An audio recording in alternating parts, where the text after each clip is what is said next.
Eh bien, tout simplement parce qu'il va se passer des faits bien spécifiques et des détails très perturbants. Déjà, les deux filles sont de vraies jumelles, ça veut dire qu'elles se ressemblent tout à fait. Elles sont vraiment comme deux gouttes d'eau. Seulement, l'une d'elles, Jennifer, a une tache au niveau du front. Rappelons donc la cicatrice qu'avait la petite fille Jacqueline lorsqu'elle s'était frappée la tête contre la porte.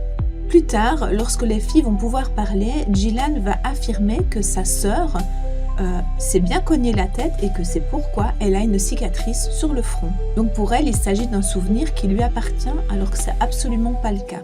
Un jour, la maman Florence décide de repeindre la chambre et du coup, elle va remettre son ancien impair jaune pour ne pas se salir. C'est là qu'une des filles va lui dire qu'elle se rappelle l'avoir vu pendant plusieurs années mettre cet impair pour parcourir les rues afin de vendre ses bouteilles de lait. Or, ce n'était absolument pas possible. De nouveau, c'est un souvenir qui ne lui appartenait pas. Et d'ailleurs, les jumelles ne savaient même pas que Florence faisait ce métier avant. Gillian, elle, a tendance à materner sa sœur, alors qu'elles ont le même âge, elles sont nées en même temps, tout comme Johanna avait tendance à materner la petite Jacqueline. Gillian aime aussi le théâtre et est très rêveuse, comme sa sœur Johanna. Pendant ce temps, Jennifer, elle, évidemment, fait les 400 coups, monte aux arbres sur les murets et est aussi un vrai garçon manqué. Ça vous rappelle quelque chose? Bizarrement, les filles ont peur des voitures et ont peur également de traverser la route. Il leur arrive parfois d'avoir des peurs paniques et de faire des crises. Quand le papa, John, est au travail, elles vont systématiquement près de la grand-mère alors que Florence est là et ne travaille plus. Elles retrouvent un jour des jouets qui appartenaient aux sœurs défuntes et elles vont proclamer que ce sont leurs jouets. Elles ont même spécifié que c'était le Père Noël qui leur avait apporté. Et c'était vrai, mais à l'époque de Johanna et de Jacqueline.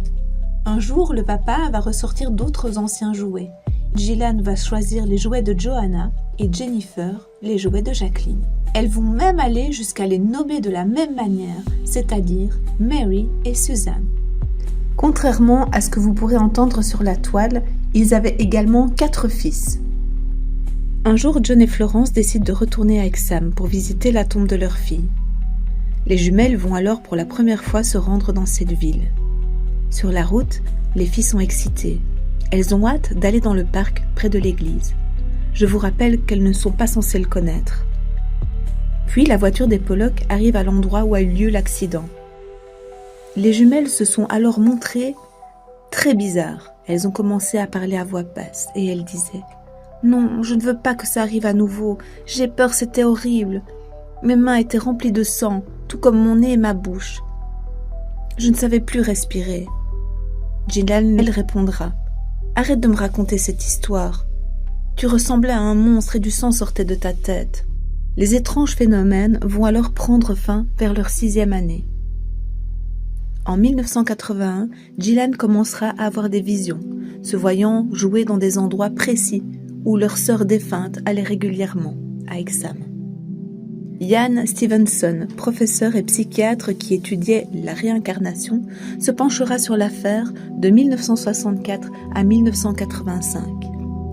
Il en conclura que les jumelles semblaient avoir la même personnalité et caractère que Johanna et Jacqueline, et conclura que cette affaire dépassait l'entendement.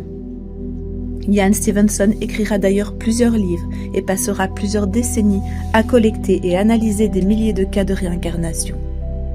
J'espère que cette histoire vous a plu et surtout n'hésitez pas à commenter et poser des questions. Ciao!